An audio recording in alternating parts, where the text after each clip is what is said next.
17 years.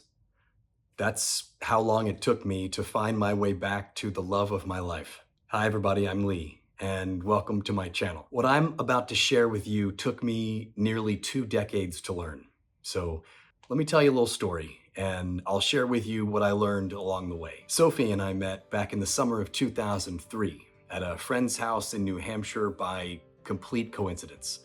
She was visiting from the Netherlands, and I was heartbroken, half asleep on the floor of my friend's house, when suddenly somebody is standing over me, gently nudging me awake. "Hi," she said. "I'm Sofie." I didn't know it then, but that moment would change everything. This is the story of how I lost her, again and again, until finally, after a lot of soul searching and self-evaluation, I found her once more. So that 4th of July weekend was hot and really humid. My girlfriend at the time had just broken up with me, and a friend of mine invited me to get out of the city for a while and come up to New Hampshire for July 4th. The drive up there was brutal. Bumper to bumper traffic, busted AC in the car. I was hanging out the window just to get some air. And we didn't arrive to the house until after 2 o'clock in the morning. My friend stumbled out of her room to let us know that all the beds were taken, so I just grabbed some cushions off the sofa, made a bed for myself, and passed out. The next morning, that's when Sofie showed up. This beautiful Dutch girl just lighting up the room. That weekend, we were inseparable. Grilling out, swimming in the river, setting off fireworks. If I'm honest, it really felt to me like some kind of a fantasy, like I was a comic book character with one of those imagination bubbles over his head, except for this was really happening to me. After that weekend, we saw each other a couple more times in the city before she flew back to the Netherlands. And at that time, I thought we'd never see each other again. But I was wrong. It's the spring of 2004, and Sofie is already back in New York. She's landed herself an internship with a well-known Dutch television journalist who's based in the city so that she and I could spend some more time together. The chemistry between us is electric, but the reality was that my walls were still up. Corporate job, insecurities, fear of being hurt again. I was just distanced.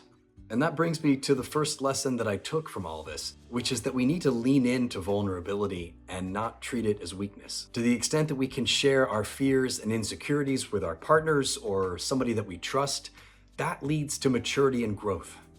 And it's what I was completely incapable of doing back then. And it's no surprise that in 2005, it was pretty much silent between us. I even had the opportunity to fly anywhere in the world that year on Delta Airlines, and I bizarrely chose to fly to Argentina instead of to Sofie. And that decision makes me cringe every time I think about it. But at the end of that year, I reached back out to Sofie and said that I really wanted to come see her, and that's exactly what I did. In March of 2006, I finally visited the Netherlands. We went to Rotterdam, met a bunch of her friends and family. It was wonderful. And then she came and saw me in New York a couple months later, first as my +1 to a wedding, and then again that summer to celebrate the 3-year anniversary of our meeting. She was all in. I was halfway there, still fumbling around, trying to figure things out. It was right around this time that I left the corporate world behind and threw myself into my acting and voiceover careers. I was auditioning and landing roles in plays and films. It was really exciting. But now I look back and realize that I was focusing on everything except for the person that really mattered the most. In 2007, it was mostly quiet between us until the end of that year when she came to see me again. She was a little older, a little wiser, and absolutely radiant. She knew what she wanted, and me, I was still taking her for granted. She kept giving me chance after chance until finally, she was done. That fantasy feeling that I had with her at the start never really left. I could never bring myself to really believe that someone this beautiful, this extraordinary would want to be with me. I just couldn't figure out how to trust someone like that. In 2009, she came to see me one last time. I was so excited to see her, and I cleared out a shelf in my apartment closet to show her how much I wanted her to be there. She was ready, and she could tell that I really wasn't. At a certain point in that trip, it became pretty clear that we weren't going to make it. I remember having a conversation with her a couple of weeks after she flew back to the Netherlands and just feeling the weight of how many times I had fumbled this. At a certain point in that conversation, there was really nothing left to say, so we just hung up the phone. After that, we both moved on. She got married, had a couple of kids, and built herself a wonderfully successful career in the Netherlands. I invested in my acting and voiceover careers. I wrote a very well-received solo theater play that I started touring around to schools and theaters across the country, and got into some relationships that never quite fit. And in some of the acting training that I was doing at the time, memories and thoughts of Sofie would regularly come to the surface. And it occurred to me that even though we hadn't spent a whole lot of time physically in the same place, the memories that we made were powerful and lasting. And that brings me to the second lesson that I've taken from all this, which is the importance of having empathy and being able to see the things that happen through the eyes of somebody else. It was only years after Sofie and I stopped talking and seeing each other that I started to really feel the hope and desperation that Sofie must have been feeling at the time. And I remember the first couple times that I felt that, and it was so painful.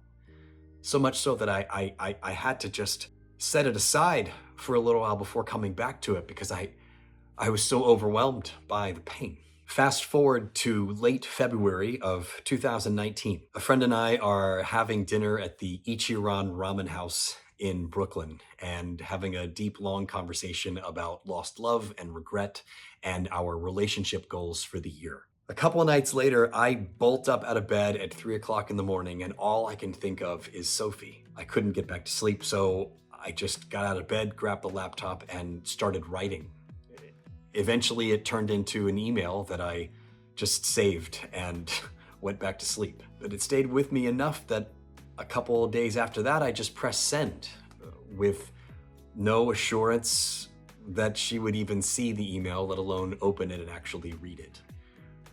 But that is exactly what happened. A week or so after that, I got a response from her, an email just as long, talking about her thoughts and perspectives on what took place between us. One email led to another, which led to some new Skype calls, and pretty soon we were back in touch and talking again on a regular basis. Fast forward again, it's July of 2020, and I'm standing at JFK Airport completely masked up because it's COVID, and I've got a one-way ticket in my hand from New York to the Netherlands. I am in that moment leaving my entire life behind because I just want to be wherever Sofie is. I became an overnight stepdad to her 2 kids. I immediately joined a blended family, and I am so proud and grateful to say that as of the fall of 2024, we welcomed our own son into the family. And this brings me to the third big lesson that I took from all this, and that is the importance and value of trust. My lack of trust back then really tripped me up, and if I'm honest, I'm still fighting that battle to this day. But the gains that I have made have led to some wonderfully joyful moments with this new family that I'm a part of. It's an ongoing process, but my hope is that I'm getting better every day. The statistics for blended families are not very encouraging. More than 2/3 of all blended families end in divorce. One of the reasons I'm launching this YouTube channel is to create a resource that we can all use as we're learning about how to succeed as part of a blended family. Thanks to all of you so much for watching, and I'll see you in the next one.